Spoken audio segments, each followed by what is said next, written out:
If you want to understand how Silicon Valley actually works, don't look at the flawless product keynotes. Right, or the multi-trillion-dollar valuation. Exactly. Look at a broken website. Mhm. Specifically, a literal, 404-page not found error screen on the site of the most legendary venture capital firm in history. It is kind of hilarious when you think about it. It really is.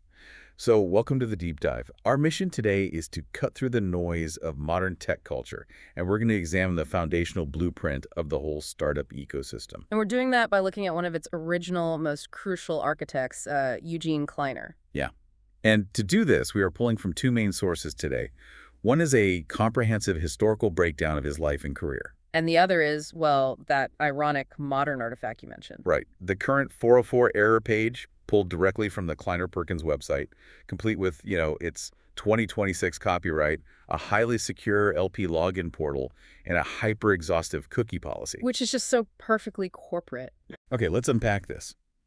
Because finding a 404 broken link on the digital storefront of the firm that practically invented tech investing, it's a bit like finding a leaky faucet in a billionaire's mansion. That's a great analogy. Right. It strips away the myth-making. Yeah. It leaves you with this great glaring reminder that no matter how massive or seemingly infallible the tech sector gets, it is still fundamentally built by humans. And occasionally broken by humans. Yes, exactly. And, the human element is really the only variable that truly matters in that equation. Kleiner's entire philosophy was built around the unpredictability of human behavior. Because the tech is just a tool, right? Exactly.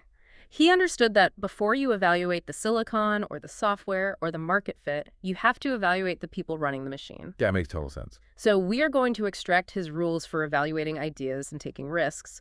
But to do that, we really have to look at how his own baseline for risk was established in the first place. Which means we have to rewind to Vienna, Austria in 1923. Yeah. He was born into a world that rapidly deteriorated into an existential nightmare. Right. By 1938, his family was forced to flee the Nazi persecution of Jews. Escaping Europe and eventually arriving in New York in 1940. So he was a teenager navigating a literal life-or-death escape across the globe. Just unimaginably stressful. Totally. And my read on his timeline immediately after arriving in America is that, well, he spent his young adult life trying to build a fortress of stability. Oh, absolutely. He serves in the U.S. Army. Right. And then he enrolls at the Polytechnic University of New York to earn a bachelor's degree in mechanical engineering. And doesn't stop there. He pursues a master's degree in industrial engineering from NYU. Yeah. And after a brief stint teaching, he takes a job at Western Electric, which was the manufacturing arm of AT&T. At the time, AT&T was a heavily regulated monopoly. Exactly. You do not get a more insulated, predictable, safe corporate environment than a mid-century telecom monopoly. No, you really don't. So, wait, I have to push back here. What does this all mean? It seems like a massive contradiction to me. How so? Well, he builds this resume perfectly tailored for a 40-year career at a safe East Coast monopoly. How does a guy who works as an industrial engineer for AT&T become the ultimate renegade risk-taker out in California? What's fascinating here is that industrial engineering is actually the crucial piece of that puzzle. Really? It isn't about theoretical physics or, abstract design. It is the science of optimizing complex processes, systems, and organizations. Okay, I'm tracking. An industrial engineer looks at a factory floor or a corporate hierarchy and maps out how moving a lever in one department impacts a gear 3 departments over. Ah, it is a systems-level view of reality. Exactly. You are constantly assessing inputs, throughputs, and output. Because it's not just about building a widget. It's about building the machine that builds the widget. Precisely. And regarding your point about his extreme risk-taking later on my theory, and what a lot of historians suggest, is that the extreme trauma of his early life actually short-circuited the standard American corporate fear of failure. Oh, wow. That makes a lot of sense. Right. When you have literally fled for your life across an ocean, leaving a comfortable job to start an unproven company doesn't register as a real danger. Because business risk is just a system failing. It isn't a matter of survival. Exactly. For a typical engineer in the 1950s, walking away from Western Electric felt like jumping off a cliff without a parachute. But for Kleiner, a failed business just meant you had to find another job. Right. The baseline for what constituted actual terror had been fundamentally recalibrated for him. That is so profound. And his engineering background gave him the analytical detachment to view a volatile startup not as a gamble, but as a system of variables that could be optimized. He could just remain completely calm while making leaps that looked reckless to everyone else. Exactly. Which takes us to the Great Leap in 1956. Yes, the move to California. Right. William Shockley, the brilliant physicist who co-invented the transistor, is setting up the Shockley Semiconductor Laboratory in Mountain View, California. A huge deal at the time. Massive. And he extends an offer to Kleiner, who packs up and moves across the country to join him. But Shockley's brilliance in the lab was completely overshadowed by his disastrous management style. Yeah, our sources note he was intensely paranoid. Just a nightmare boss, pitting employees against each other and managing through erratic intimidation. The friction at that laboratory, though, it created the spark that ignited Silicon Valley. Right, because by 1957, just 1 year after arriving, Kleiner and 7 of his colleagues realized the situation was fundamentally broken. So they decided to defect. They just walked out of the lab en masse, which infuriated Shockley to the point where he branded them the Traitorous Eight. A name that definitely stuck in history. Here's where it gets really interesting. I look at the Traitorous Eight situation like a legendary rock band breaking up because the lead singer is an impossible megalomaniac. Oh, totally. The backup musicians walk out, realize they are actually the ones writing all the hits, and decide to form a supergroup on their own. But even a supergroup needs someone to book the studio time, secure the record deal, and handle the publishing rights. Right. Someone has to actually run the business. And Kleiner stepped into that exact role. I mean, the group of 8 included minds like Robert Noyce and Gordon Moore, the men who would later found Intel. Absolute titans of tech. Yeah, they were the visionaries who were going to figure out how to put multiple transistors on a single piece of silicon to create the first commercially practicable integrated circuit. But Kleiner recognized that he didn't need to be the best technical innovator in that room. Exactly. His highest value was applying his industrial engineering mindset to the organization itself. So what did he do? He wrote a letter to his father's stockbroker back in New York looking for funding. That letter eventually found its way to Sherman Fairchild, an East Coast industrialist. And crucially, Arthur Rock noted that Kleiner was the one who led those negotiations. Yes.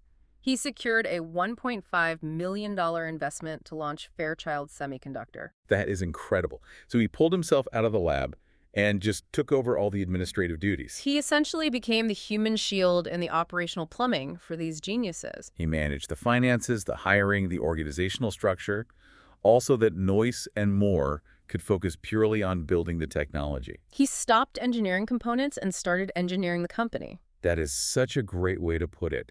And historians point to the founding of Fairchild Semiconductor as the defining moment that birthed the modern tech ecosystem.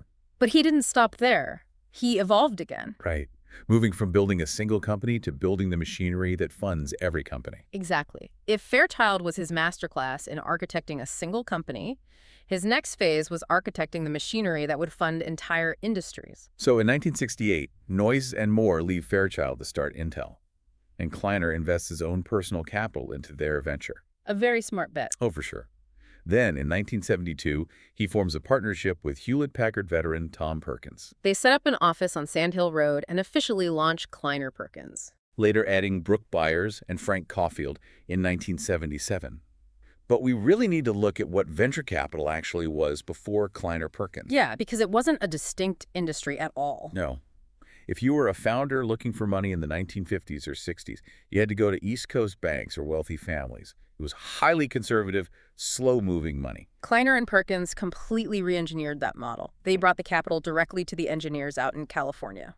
And they didn't just write a check and wait for a return. No, they took active board seats, shaped the executive teams, and guided the strategic direction of the companies. And the list of companies they were early investors in, it just reads like the foundation of the modern economy. Oh, yeah. Amazon, Google, Electronic Arts, Genentech.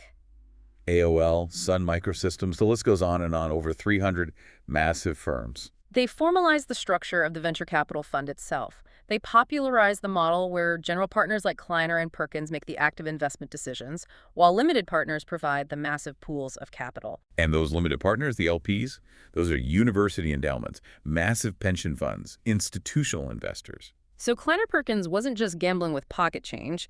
They were managing billions of dollars of institutional wealth and funneling it into highly volatile, high-risk technological experiments. Which brings us squarely back to that 2026 404 page not found from the modern Kleiner Perkins website. Ah, yes. The artifact. Right. When you look at the architecture of this page, it is the absolute antithesis of a scrappy, renegade startup walking out of a lab. It really is a fortress of corporate compliance. It prompts you to customize consent preferences across functional cookies, analytics cookies, and all these other things. It has links to X and YouTube. And it features that highly secured LP login portal we mentioned. It feels incredibly rigid. So I have to ask, did Kleiner Perkins just become the new Western Electric? That is a very fair question. By building this heavily lawyered, hyper-institutionalized machine, didn't they become the exact kind of stifling establishment they originally rebelled against? Well, if we connect this to the bigger picture, building an establishment that endures for decades is actually the ultimate proof that the Renegade's thesis was correct. Okay, walk me through that. Kleiner retired from day-to-day operations at the firm in the early 1980s, but the systematic framework he designed had to outlive him. Right. When you are taking money from state pension funds and investing it into a couple of kids trying to build a search engine in a garage, the risk is astronomical. Yeah, that is a wild leap of faith. The only way to scale that level of extreme risk without collapsing the entire system is to build a heavily reinforced containment structure. Ah, so the bureaucracy is the containment structure. Exactly. That heavily lawyered 404-page, the strict privacy policies, the secure LP logins, that is the industrial engineer's final masterpiece. Wow. He designed a stable machine capable of safely processing continuous explosive innovation. He systematized the rebellion so it could be repeated infinitely. Beautifully said. And he also left behind an operational manual for how to navigate that system, a series of maxims that became known in Silicon Valley as Kleiner's laws. Yes. And these rules strip away all the technical jargon and focus entirely on the brutal realities of markets and human nature. The first one is foundational. Make sure the dog wants to eat the dog food. It sounds so simple, but it's brilliant. The source material expands on this, stating that no matter how groundbreaking a new tech is or how large a potential market appears on a spreadsheet, you must make certain customers actually want the product. Engineers and founders frequently fall into the trap of falling in love with their own elegance. Oh, absolutely. They will spend years perfecting a piece of software, convinced that because the engineering is flawless, the market will naturally embrace it. But Kleiner's law forces you to confront the reality that consumer desire cannot be engineered. Right. If the end user finds it too complicated or just fundamentally unnecessary, the brilliance of the code is entirely irrelevant. Which pairs perfectly with his law regarding market environments. Even turkeys can fly in a high wind. I love that one. It's a stark warning about confusing macroeconomic luck with actual business acumen. Yes. In a booming economy, terrible companies with flawed business models can look wildly successful simply because capital is cheap. And consumers are spending freely. It's like those crypto bros a few years ago. Oh, that is the perfect example. During the massive cryptocurrency surges, you saw this exact phenomenon. People were throwing vast amounts of money at utility-free digital tokens. The macroeconomic wind was blowing so hard that these tokens skyrocketed. You had people genuinely believing they were financial savants because they clicked buy on an app at the right time. But when the economic wind dies down, gravity takes over. Exactly. The easy capital dries up, and you quickly discover which companies have actual aerodynamic business models. And which ones were just turkeys getting pushed upward by the momentum of the crowd.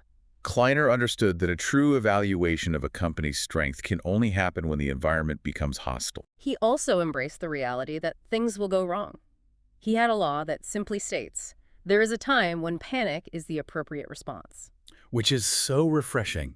We are constantly told in corporate culture to stay calm, to pivot, to look for the silver lining. Toxic positivity. Exactly. Kleiner pushes back on that. If a competitor releases a product that completely obsoletes your core technology, sitting around in a state of calm denial is fatal.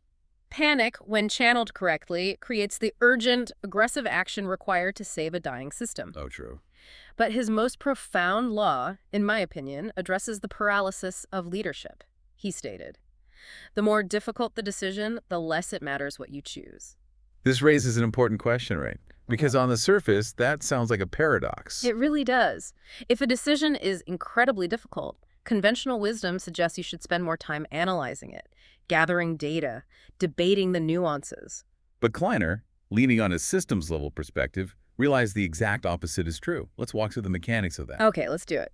If I have to choose between strategy A and strategy B, and strategy A has a clear path to profitability while strategy B requires a miracle, the choice is obvious. It isn't a difficult decision. You just pick A. Right. A decision only becomes agonizing when strategy A and strategy B are fundamentally equal in merit. Yes.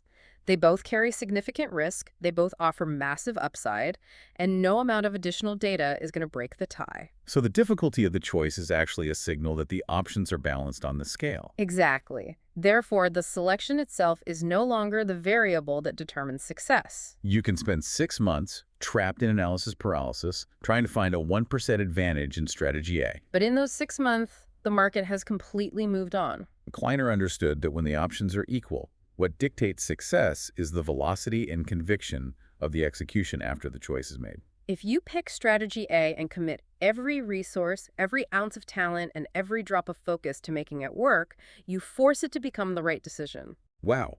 Yeah. But if you agonize over the choice, pick strategy A half-heartedly, and constantly look back at strategy B, the hesitation will kill the company. The agonizing difficulty of the choice is the indicator that you need to stop analyzing the blueprints and just start building the machine. Success comes from the commitment, not the selection. It is the ultimate distillation of his worldview. The systems, the technology, the spreadsheets, they all have limits. Eventually, human conviction has to take over. When we pull all these threads together, Eugene Kleiner's legacy offers a very specific blueprint for navigating complex environments. It really does. It requires the methodical, systems-level mindset of an industrial engineer to understand how all the pieces connect. Yes, and it demands the courage to accurately assess when a situation is broken, like the dysfunction under Shockley, and the audacity to walk away. To make that traitorous departure and build a better structure. And throughout it all, it requires a relentless focus on reality. Ensuring the dog actually wants the dog food. Right, and recognizing when a booming market is simply masking fatal flaws. He realized early on that his greatest contribution wasn't going to be building a single product, but architecting the ecosystem that allowed thousands of other innovators to thrive. He built a launchpad. Exactly. And a launchpad requires heavy reinforcement. It requires structure, rules, and eventually a highly secure 2026 privacy policy with functional analytics cookies to ensure the machinery of progress keeps running smoothly. Without collapsing under its own weight. Exactly. You know, I want to leave you with one final thought from Kleiner to consider, something we haven't touched on yet. Well, please do. He frequently noted, it's difficult to see the picture when you're inside the frame. Man, that is a phenomenal visual. It is. So think about the industry you work in right now, or the specific project you are pouring all your energy into. Right. You are deeply embedded in the day-to-day operations. You know the jargon, the competitors, the internal metrics. But because you are standing squarely inside the frame, what fundamental truth about your business are you entirely blind to? Oh, that's good. What obvious flaw in the system is completely invisible to you simply because you are too close to the canvas to see the broader image? That's the real trap. Kleiner's genius was his ability to step out of the lab, step outside the frame, and view the entire system from a distance. The challenge for you is figuring out how to achieve that same vantage point before the system breaks.